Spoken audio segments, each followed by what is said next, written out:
Hello and welcome to today's live level up conversation. Whether you're tuning in live or catching me on the replay, I'm excited to have you join us. Happy Thursday. Let's dive right into today's live level up discussion.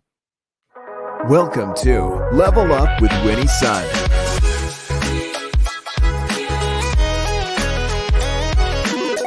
Market update. Speed round. Award-winning financial pro. And now, get ready. I present to you Level Up with Winnie Sun. Hello, friends. I'm Winnie, your host, an award-winning financial pro, Forbes contributor, and CNBC council member. I'm grateful to have you join me. We're on half a dozen different social media platforms, so it's great to see you. Definitely jump in and say hello or introduce yourself. Love to see where you're joining us from. But let's start with the market as well, because this is a good day. I feel like we haven't had good days like this in a while. I mean, yesterday was good. We'll take it and hope that it continues, because some of it or a lot of this is dependent on the debt ceiling update coming up soon. The Dow closed up 115 points. The Nasdaq closed up 188 points, and the S&P 500 also up 39 points. Very good day. Thank you so much, Joshua, for joining us on YouTube Live. And by the way, I just got to say a huge thank you to you also, CrossX Writer, for sharing the show. I saw it on social media platforms. I really, really appreciate it. Thank you so much for doing that. Now, let's give you a quick update on the debt ceiling. Now, the U.S. government is, of course, approaching, June 1st, which they're calling X date, which is the earliest possible day when the US government could run out of money to pay the many, many bills that are due in June if a deal isn't done to lift the debt limit. Now, of course, it requires bipartisan support. And, one day we're looking at it's not going to happen today. So it's not done till it's done. But we've been getting some positive reinforcement. You heard me talk about this yesterday, that it looked like a deal was going to be done. In fact, President Joe Biden is currently continuing to speak with House Speaker Kevin McCarthy, who really has refused to raise the debt limit without an agreement on future spending cuts. So hopefully that will take place, because Treasury Secretary Janet Yellen has also not specified which bills will be prioritized in the event of a default, which let's hope that there is not a default, but stating that their department is definitely taking necessary actions to prepare just in case there is a default. So, a lot of people are talking about whether or not this will happen, and, whether or not this deal will take place. It looks like we're closer than before of this not taking place. And just to give you an idea, throughout history, the debt limit has been risen over and over and over again, many times preventing the government from closing. And you might be saying, well, what happens if, the debt defaults? What happens then? Who doesn't get paid? What are some of the bills that we're talking about? So I thought I'd share with you some of the expenses that wouldn't get paid in case the debt ceiling isn't risen. So one of them is Medicare. Now, we know a lot of seniors are dependent on Medicare. That's $47 billion. Not to mention veterans benefits, another $12 billion. But Social Security benefits, $25 billion. I thought that was interesting that Social Security benefits actually was lower than Medicare benefits, but it is. Medicaid as well, $2 billion there. Education programs. So a lot of things throughout June. Not only that, I guess there are defense vendor payments of $2 billion, a lot of military spending and federal salaries and insurance. So federal employees, pension benefit, guarantee corporation. Yeah, a lot of people would suffer if this debt ceiling doesn't get risen. So hopefully the two parties of Congress can come together and make this happen, because June 1st, not that far away, right? Many of you are probably just thinking about what you're going to be doing for Labor Day weekend. Well, let's hope that the debt ceiling, discussions get fixed up before then, right? Absolutely. All right, so let's go on to the next story, because this one is another big one. And this is pertaining to the state of Florida. Now, if you haven't been following the news out of Florida, it's been kind of crazy. I guess, the talk now today was that Disney's making some changes on all the things that they have there in Florida. In fact, Disney, as you know, is the largest, if not one of the largest employer in Florida. They have been having some problems with, as you know, DeSantis. And well, Disney says it's now going to cancel its plans to open a new employee campus that was slated for Lake Nona in Florida. And they're citing, of course, changing business conditions and, of course, the return of CEO Bob Iger. So many employees were supposed to be transferring to that area. Some of them coming from as far away as here in California, because some of the California-based employees were supposed to relocate to Florida. The relocation plans now, of course, face resistance from many Disney employees since it was first announced in 2021, in July 2021, by the former CEO of Disney. But some of the employees are still hoping that the plan would be postponed and canceled, and it looks like it's going to happen. So it is so great to see you, Vicky, also coming from Facebook Live. Thanks so much for joining us. But yes, this campus was originally scheduled to open not yesterday, last year to this year, but it was delayed until 2026. But now they're saying absolutely they're not going to be doing this. They decided not to move forward with this construction.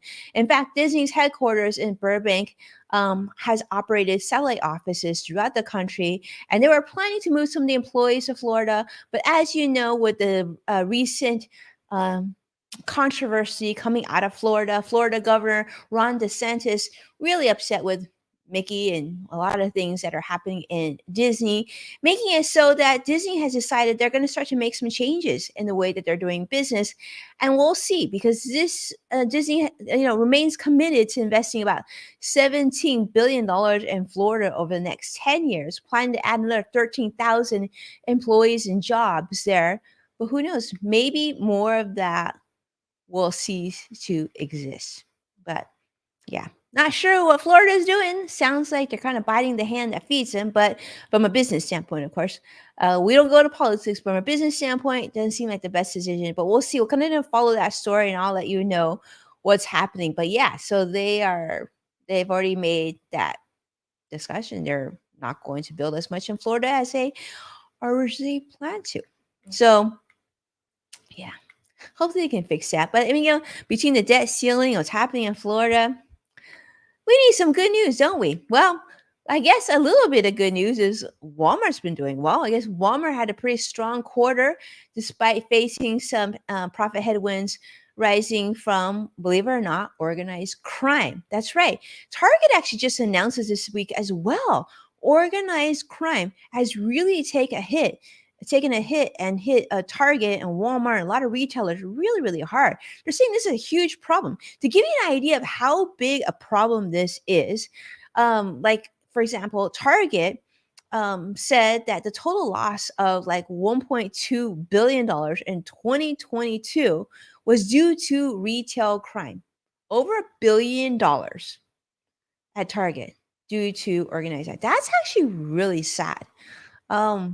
So, Target Chairman CEO Brian Cornell talked about the problem with organized retail crime is just getting worse, occurring not just in certain pockets, but nationwide here in the United States, affecting various merchandise departments.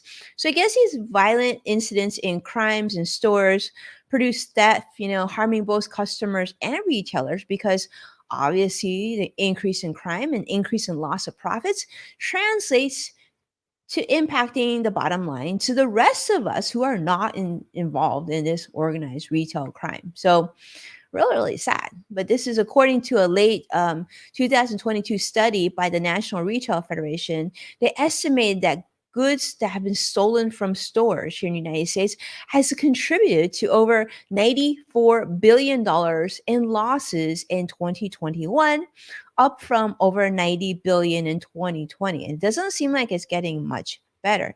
In fact, over 30% of companies that were surveyed identify organized retail crime as a growing concern over the past 5 years. No wonder. I heard this recently. Actually, someone was saying that they had family like outside the United States, and actually they were concerned about traveling to the United States due to safety concerns. And I think it's news like this that doesn't help our situation. Yeah. My man Celia, at least here in California, I feel like very, very safe here. So hopefully, if you're looking to travel, this is a good place to come.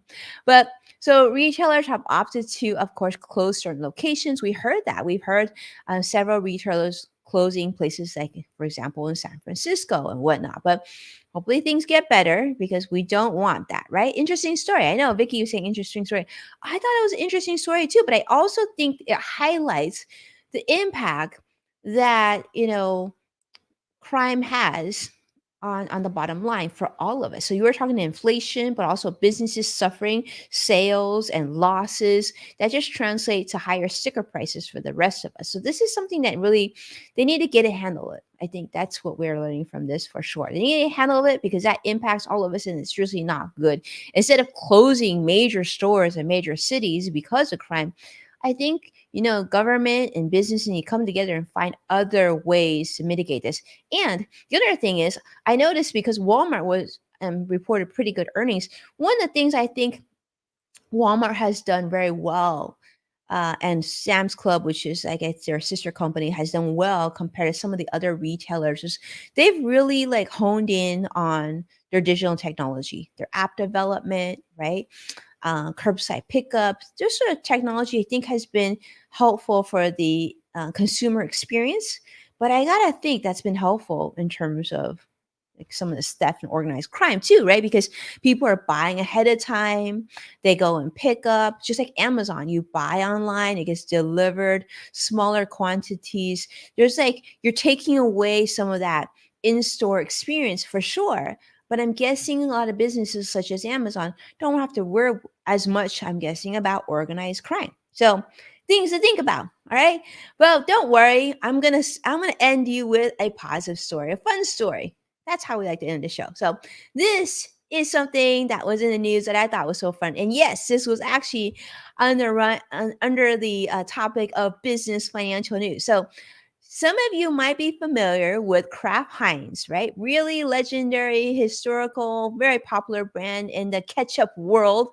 And many of you are also familiar with Coca Cola. Well, Kraft Heinz is doing something really fun because they have noticed that customers, whether they be restaurant customers or just like consumers like you and I, people like customization. In fact, I just read a story on CNBC before I jumped on talking about how Bentley, very, very affluent car company, I guess they've seen their business skyrocket because of their ability to customize and give people that, options and make their cars their own. Well, Coca-Cola has had their freestyle soda fountain machines, which allow patrons, customers, to create their own drink mixes, right? So if you want a little Coca-Cola, you want a little whatever, you can Sprite, you can put it all together and make your own mix. I remember, in fact, I'll share with you a story. When I was a kid, my parents owned this teeny tiny pizza restaurant, and they did have a soda machine. And of course, I was in charge of, making drinks to serve to customers. But when we didn't have customers, which was a lot because it was a really small restaurant, I would actually make my own soda like formulas. Let me just tell you, it was really, really fun. And like some of them tasted pretty awful. Some of them actually tasted pretty good, but you get better and you figure out what you like and don't like. Well, that actually was certainly very, very popular with patrons, this Coca-Cola freestyle machine. So now there's a new thing, the Heinz Remix. This is being introduced to the National Restaurant Association show in Chicago. It's going to be undergoing a trial program, but what it's going to allow you to do now is to select from a base sauce, ketchup, ranch, Heinz 57, whatever, using a touch screen interface. Well, this will allow you to enhance your own sauce with enhancements such as smoky chipotle, mango, even buffalo, jalapeno, and you can like use different levels, right? You might want it more spicy, less spicy, more intensity of flavor.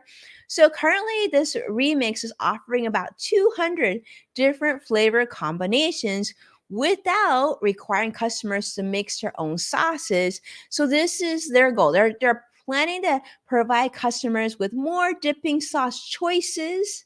So they put the power into your hands with this machine. So these types of machines come with, of course, upfront installation costs and maintenance challenge, but they really think that this is going to be really popular with the next generation of consumers. So they're learning a lot of insights from Coca-Cola's freestyle machines. And that kind of, in fact, the freestyle machines led to the introduction of the new bottle flavors like cherry vanilla Coke, believe it or not. That actually came, I don't know, maybe. I wonder if these machines actually collect data. I mean, they must, right? To figure out what people like and don't like. That would actually be really smart. So you're sort of letting people dictate which next product you should create. So that's a fun one. I like that. Let me know what you think about this. Vicky is saying mix up the sauce. That's saucy stuff. I know. Vicky, you're very clever with that. I love it. But let me know, would you use this? I think this is awesome, to be honest with you. I mean, we do this at home, right? We try a little this, try a little that.